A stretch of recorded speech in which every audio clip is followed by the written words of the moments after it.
បងថ្ងៃនេះជួនតាមពាក្យសន្យាថ្ងៃនេះខ្ញុំមកចែកម្លែកពីរឿងខ្ញុំសក់គីឡូអញ្ចឹងបងដែលសួរថាខ្ញុំឃើញខ្ញុំស្គមជាងមុនហ្នឹងត្រូវអីបើធៀបមួយនឹង2 ខែមុនគឺមកដល់ឥឡូវខ្ញុំសក់បានរហូតដល់ទៅ10 គីឡូឥឡូវហ្នឹងគឺ10 គីឡូណាអញ្ចឹងការសក់គីឡូរបស់ខ្ញុំនេះគឺមានរឿងសាច់រឿងពីរបងដែលចង់សក់គីឡូខ្ញុំយល់អារម្មណ៍អ្នកដែលមានគីឡូច្រើនខ្ញុំអត់និយាយពីគីឡូទេដោយសារគីឡូតាក់ទងនឹងទម្រង់ឆ្អឹងទម្រង់រាងកាយរបស់មនុស្សគឺខុសៗគ្នាដូចខ្ញុំអញ្ចឹងគីឡូខ្ញុំគឺធ្ងន់ខ្លាំងណាស់អញ្ចឹងណាប៉ុន្តែភាពសមរម្យរបស់ខ្ញុំអឺគឺខ្ញុំគាត់ថាគីឡូខ្ញុំគឺធ្ងន់ប៉ុន្តែភាពសមរម្យរបស់ខ្ញុំនៅលើគីឡូធ្ងន់ហ្នឹងហើយមានន័យថាអ្នកខ្លះចឹងគាត់មានគីឡូត្រឹមតែ60 គីឡូប៉ុន្តែគាត់មានមើលមករៀងថាធាត់ខ្លាំងណាគេត្រៀតកត្រូលខ្លាំងណាប៉ុន្តែបើសម្រាប់ខ្ញុំវិញគឺអូខេចាអញ្ចឹងខ្ញុំរយៈពេល2 ខែខ្ញុំចំណាយពេល2 ខែខ្ញុំស្រកអស់10 គីឡូឥឡូវនោះអ្វីខ្ញុំនៅសេះសល់គឺនៅសល់ក្បាលពោះថ្នាក់ប៉ុណ្ណេះទៀតព្រោះក្បាលពោះហ្នឹងធៀបប៉ិតគឺយើងធម្មតាយើងមានកូនអញ្ចឹងហើយកូនខ្ញុំសុទ្ធតែកូនភ្លោះអញ្ចឹងជាទូទៅតាក់ទងនឹងកូនភ្លោះគឺយើងនៅសល់សបុកពោះចាស់ហៅសបុកពោះហ្នឹងគឺអត់ខុសទេប៉ុន្តែអ្វីដែលខ្ញុំពេញចិត្តហ្នឹងគឺរូបរាងហ្នឹងស្រកអស់10 គីឡូ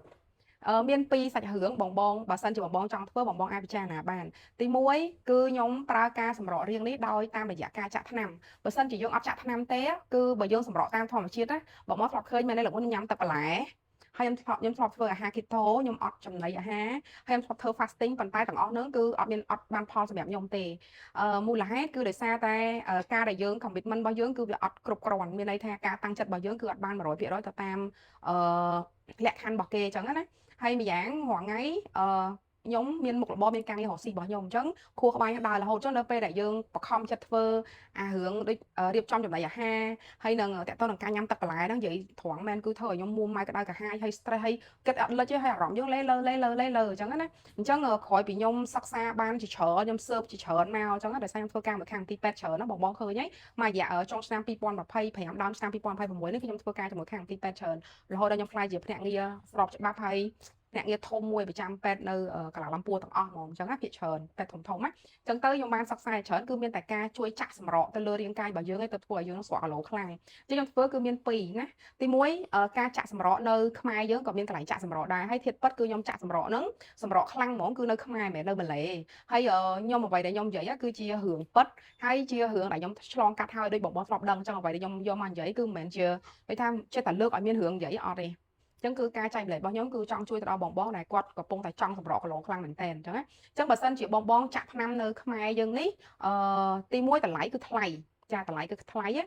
ហើយរបៀបបបនៃការចាក់ក្នុងមួយសប្តាហ៍គឺយើងត្រូវចាក់មកជុលហើយយើងចាក់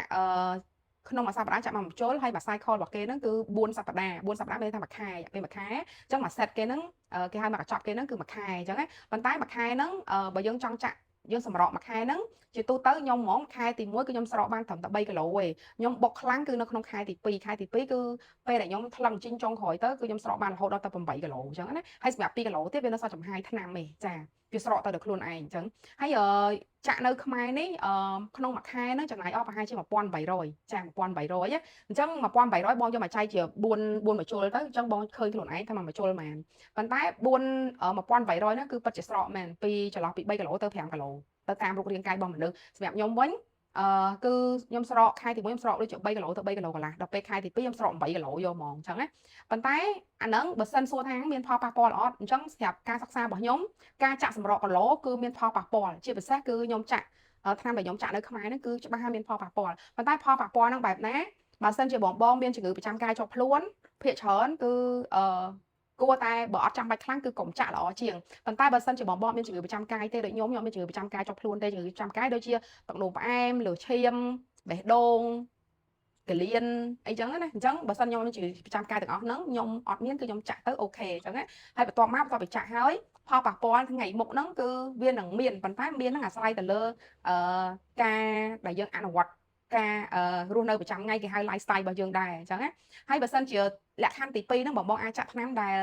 ខ្ញុំទៅជួបនៅម៉ាឡេមុនហ្នឹងគឺជាគេហៅថ្នាំមួយយ៉ាងដែលបំលែងចេញពី stem cell មកហ្នឹងធម្មជាតិខ្លាំងហ្មងចាអាហ្នឹងអត់មានផលប៉ះពាល់អីទេក៏ប៉ុន្តែការចាក់ហ្នឹងគឺអត់សូវស្រកទេការចាក់មួយហ្នឹងគឺតម្រូវឲ្យបងប្អូនហ្នឹងត្រូវតែតាំងចិត្តសម្រក រួមផ្សំទៅស្រកអញ្ចឹងណាអញ្ចឹងមានគេចាក់ហើយចាហើយពីលក្ខខណ្ឌហ្នឹងបងប្អូនអាចគិតពិចារណាបានតែសម្រាប់ថ្នាំម៉ាឡេគឺយើងចាក់រយៈពេលតែ4 10ថ្ងៃទេមួយថ្ងៃមកមួយជួលនៅក្បាលពោះ4 10ថ្ងៃគឺឈប់ចាក់ហើយថ្នាំនៅម៉ាឡេហ្នឹងគឺថ្នាំដែលគេហៅថាជាប្រភេទថ្នាំអុកម៉ូនចាក់ទៅធម្មជាតិថ្នាំធម្មជាតិផលប៉ះពាល់វិញគឺតិចមែនតែនហ្មងណាតិចមែនតែនហ្មងចាក៏ប៉ុន្តែអត់សូវស្រកទេលុះត្រាតែបងប្អូនហ្នឹងត្រៀមចិត្តក្នុងការធ្វើ fasting ឬក៏បងប្អូនត្រៀមចិត្តក្នុងការញ៉ាំអាហារ keto អាហារលក្ខណៈអាហារសុខភាពណាដូចយើងញ៉ាំសាឡាត់យើងញ៉ាំសាច់យើងតមបាយតមម្សៅតមមីតមអីអញ្ចឹងណាអញ្ចឹងថ្នាំដែលចាក់ចូលទៅហ្នឹងអត់បានជួយឲ្យយើងហ្នឹងបាត់ឃ្លានឬក៏អីទេគឺអត់ទេនៅជាយើងដដែលគ្រាន់តែយើងត្រូវមានការតាំងចិត្តបន្ថែមទៅអាថ្នាំហ្នឹងវានឹងជួយសម្រួលឲ្យយើងហ្នឹងស្រកគីឡូបានលឿនជាជាងដែលយើងធ្វើបែបធម្មជាតិសុទ្ធហ្នឹងថ្នាំពីម៉ាឡេប៉ុន្តែបើថ្នាំនៅខ្មែរវិញណាចាក់ឲ្យដល់អស្រកហើយធានាហ្មងដោយសារអីវាជួយកាត់ចំណង់អាហាររបស់យើងដូចខ្ញុំអញ្ចឹងពេលថ្ងៃក៏ខ្ញុំអត់ចង់ញ៉ាំដែររាល់ថ្ងៃខ្ញុំខំប្រឹងញ៉ាំណាដោយសារខ្ញុំកំពុងចាក់ថ្នាំអញ្ចឹងថ្នាំហ្នឹងគឺជួយឲ្យយើងហ្នឹងអត់ឲ្យយើងមានចំណង់អាហារទេចាអញ្ចឹងមិនថាអាហារហ្នឹងឆ្ងាញ់ប៉ុណ្ណាមកហូបខ្ញុំធ្លាប់សារអីខ្ញុំមនុស្សចូលចិត្តនំបញ្ចុកលេខ1ហើយប៉ុន្តែដល់ពេលខ្ញុំឃើញនំបញ្ចុកខ្ញុំហូបបានតែ2ម៉ាត់ខ្ញុំឈប់ហូបហើយដោយសារតែសារជាតិថ្នាំហ្នឹងធ្វើឲ្យយើងហ្នឹងអត់សូវឃ្លានប៉ុន្តែយ៉ាងណាក៏ខ្ញុំនៅតែខំប្រឹងញ៉ាំដល់ម៉ោងបាយព្រឹកថ្ងៃល្ងាចខ្ញុំខំប្រឹងញ៉ាំ1ម៉ាត់2ម៉ាត់កុំឲ្យតែយើងខូចកាពះតែប៉ុណ្្នឹងឯងអញ្ចឹង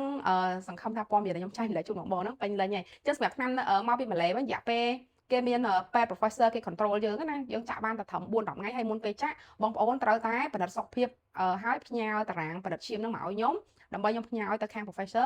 គាត់អនុញ្ញាតឲ្យយើងចាក់បានទើបយើងចាក់ថ្នាំនៅខាងម៉ាឡេហ្នឹងយើងអាចនិយាយថាតកតនឹងកម្រិតសុខភាពរបស់យើងវាច្បាស់លាស់ជាងវាល្អជាងអីជាងអញ្ចឹងណាខ្ញុំនិយាយតាមត្រង់មែនប៉ុន្តែសម្រាប់ខ្ញុំហ្មងខ្ញុំនៅអត់ជ្រើសរើសចាក់ថ្នាំរបស់ម៉ាឡេទេដោយសារតែអាការដែលយើងស្រកហ្នឹងគឺវាអត់តន់ចិត្តដែលយើងចង់បានទេណាហើយស្រកហ្នឹងក៏មិនងាយស្រកឲ្យបានលឿនដូចខ្ញុំរាល់ថ្ងៃហ្នឹងដែរខ្ញុំរាល់ថ្ងៃហ្នឹងគឺខ្ញុំប្រើប្រាស់ថ្នាំផលិតផលនៅខ្មែរយើងអញ្ចឹងបើសិនជាបងប្អូនគិតថាមួយណាដែលចង់បានហើយពិតជាចង់ចាក់ស្រកមែនអាហ្នឹងចាំប្រាប់ខ្ញុំប្រាប់ទីតាំងមួយទៀតចាអញ្ចឹងថ្នាំនៅស្រុកខ្មែរដូចជាគេចាក់មានដុសគេអ្នកចាក់ដំបង2.5 ml ទេចាមីលីលីត្រតិចទេណាដុសហ្នឹងទូចទេអញ្ចឹងទូចអស់ប្រហែលជាខ្ទង់1800ចាបន្ទាប់មកយើងចូលខែទី2យើងចាក់ឡើង5 ml អញ្ចឹង5 ml អស់ប្រហែលជាចូលខ្ទង់2200អីហ្នឹងចាអញ្ចឹងយើងចាក់ឡើងដុសឲ្យឡើងលុយរហូតហ្នឹងហើយអញ្ចឹងសម្រាប់អ្នកដែលចាក់នៅខ្មែរហ្នឹងគឺចាក់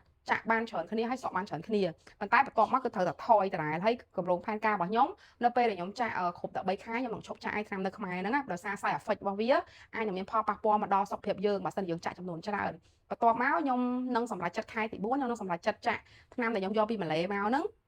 ប្រភេទថ្នាំអុកម៉ូនធម្មជាតិខ្ញុំនឹងចាក់ហើយខ្ញុំនឹងធ្វើការ maintain មានន័យថាយើងនឹងធ្វើការរក្សាទម្ងន់របស់យើងនៅត្រឹមអ្វីដែលយើងកំពុងចង់បានរាល់ថ្ងៃហ្នឹងចាហើយរាល់ថ្ងៃហ្នឹងខ្ញុំនៅខ្វះ target របស់ខ្ញុំរ៉ាគោលដៅខ្ញុំខ្វះ5គីឡូទៀតបន្តគោលដៅដែលខ្ញុំចង់បានណាអញ្ចឹងបានរាល់ថ្ងៃខ្ញុំនៅចាក់ថែមមួយខែទៀតថ្នាំខ្មែរហ្នឹងពេលខ្ញុំចាក់ចប់ហើយប្រហែលខ្ញុំឈប់ចាក់ហើយតើតើនឹងកែមុខកែហ្នឹងថ្ងៃមុនខ្ញុំចាក់